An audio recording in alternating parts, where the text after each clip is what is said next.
switching back to English to talk to Kristin Brocoff from CarMD.com. I'm sorry. How are you, Kristin? I'm good. How are you? Excellent. Thank you very much. And again, this is like your third report of the year, right? I understand this is like the wrap-up of the things for 2014, or at least for every year. Yes, CarMD has a very large database of check engine repairs, you know, when that dashboard light comes on, and we report it to let consumers know common problems each spring, and then which states have the most expensive and least expensive repairs. We do that in the summer, and then this is our end-of-year roundup where we look at the cars and manufacturers that had the fewest combined check engine light related repairs and the combined lowest average cost. So how often and how not often you're in the repair shop. Exactly.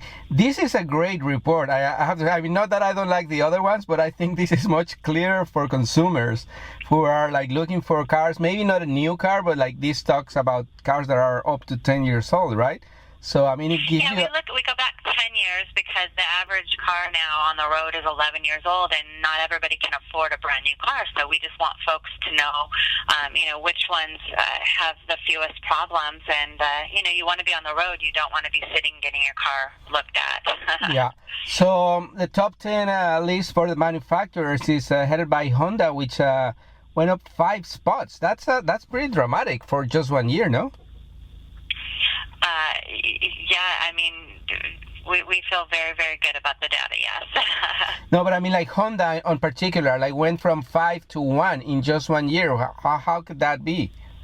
Oh, yes. Honda, Hondas are always, every survey out there has Honda ranked very highly, and they've been beat out. Last year, Hyundai actually had the what we call most reliable cars in terms of the fewest repairs and lowest combined costs.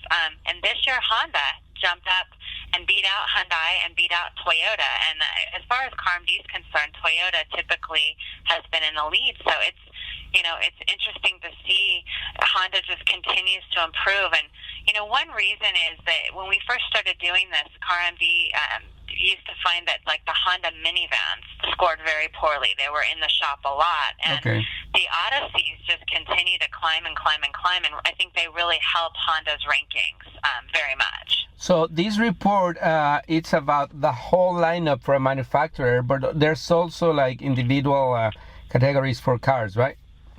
Yeah, we also look at it's the parent company. So when we say Honda, we're talking about Hondas and Acuras.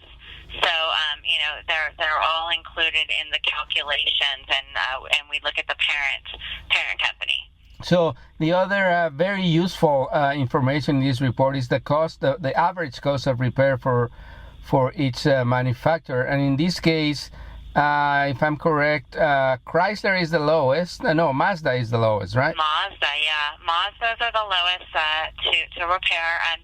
They were in the shop. They didn't score real high on our list. They came in at number 9. Not because they're bad cars. All of these vehicles are wonderful cars. The top 10 is a wonderful place to be in a ranking. But Mazda tends to have a higher frequency, so you're in the shop a lot more. But it doesn't cost very much when you do have to go get it repaired. Yeah, and I guess the improvement is due to the newer models, I would say, like with the SkyTech technology and all those kind of things that are fantastic and much better compared to the ones from 10 years before. It's a combination. CarMD always encourages all consumers to pay attention to their car's warning lights. And when you take it in quickly and address small problems, it costs a lot less in the long run. But definitely all of the manufacturers are making the cars to last longer and need service much less frequently. Yeah. So we are talking about the top 10 list of the cars who has like the fewest mechanical failures due to the check engine alert. So it was Honda, Hyundai, Toyota, GM, Ford, Chrysler, Kia, Nissan, Mazda, and BMW. And BMW comes in for the first time in the list at number 10. But also I think it's kind of interesting to see that the price is actually not as expensive. The average price for repair is not as expensive, like even compared to Toyota. That's pretty surprising to me. Yeah, we look at the data, and it's funny because some of the most common repairs for a BMW are something simple like a vacuum leak, which basically there's almost no cost for the parts, and it's just the labor. But definitely some more premium parts for the BMWs, like for instance a mass airflow sensor, which would normally only cost like a couple $100 in a domestic car or a less luxury type vehicle, is $544 to have replaced on a BMW. So all those little parts tend to add up. Yeah, and but that's one of the things with the premium brands, that some people are kind of, especially when it's a used car, they're kind of hesitant of buying a used BMW, Porsche, Mercedes-Benz, because sometimes they think that the repairs can be very costly, right? They definitely can. I mean, you just really have to know who you're dealing with in terms of the dealership and the repair shop, and shop around. And with CarMD, we offer a consumer product as well that can tell you what's wrong with your car and what the parts and labor should cost. And I think just being an empowered consumer and knowing what the parts should be so you don't get overcharged is really important. And also knowing if it's something simple like an oxygen sensor that maybe you can repair yourself, go ahead and if you think you're capable, you can save a lot of money on labor that way. Yeah, you mentioned the oxygen sensor, and that came up to be like the most common part that failed in the cars that were included in the report. Yeah, the oxygen sensor is the number one reason that check engine light goes on, and it's great to see that gas prices are really down everywhere across the United States right now. But if you ignore an oxygen sensor and it's bad, it can really impact your fuel economy as much as 40%.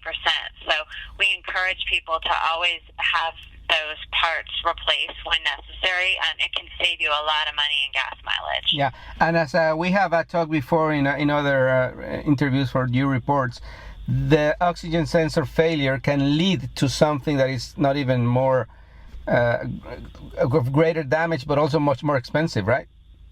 Yes, if you ignore something like an oxygen sensor or a spark plug or a mass airflow sensor, it can in turn cause the catalytic converter to failure, and that part can cost you over $1,000, sometimes $2,000. So, and then it can seize up your engine, and it kind of snowballs where you would be on the side of the road needing to pay for a tow truck and ruining your holiday, and it's just all those little things. So when that check engine light comes on, a lot of people tend to put black tape and panic, and we're just saying, look, just know what the problem is, get it fixed, get you on your way, because otherwise it could lead to a much more expensive repair. Yeah.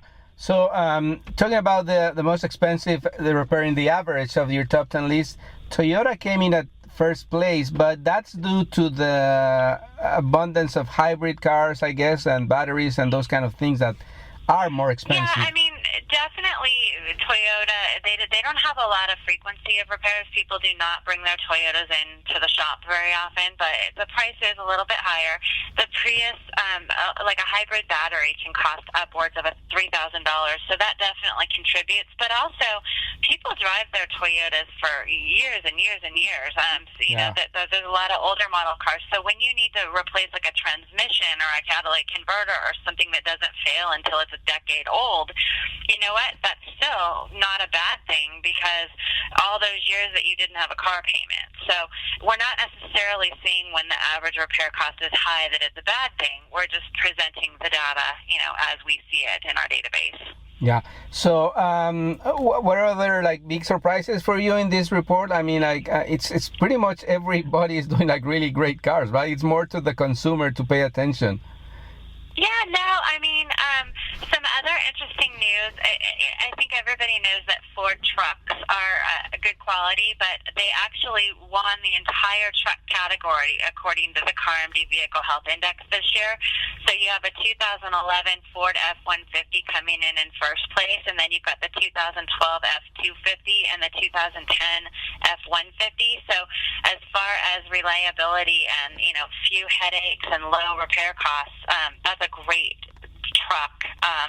Likewise, in the luxury category, Lexus won all the top three luxury vehicles with the ES and the RX. So not surprising, but it's always fun to see when a car stands out, so nicely in a category. Yeah, we're talking to Kristin Brocoff from CarMD.com. And Kristin, as you said at the beginning of the interview, you issue 3 reports every year. And so thank you very much for your time in this year and the very valuable information, I think, for the consumer, especially, as I said before. This one in particular caught my attention because, like, people looking for a car, they can go in, like, for example, the Toyota Camry, right, from 2012 came number 1 as an individual car.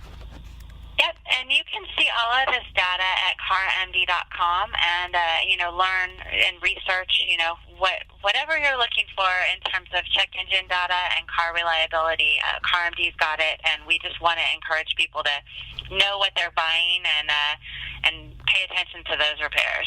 Yeah, and all this information is free, obviously, right, on the website? Absolutely. I mean, of course, we sell our handheld device, there's a cost. It's about $120, but all of this data is free, and we just make it available because we want to empower the industry and drivers with information. Excellent. Well, thank you very much again, Kristin, and I wish you a happy holiday season, and I hope to talk to you again in 2015 with these great reports. Thank you. Merry Christmas to you as well. Thank you. Bye. Bye-bye.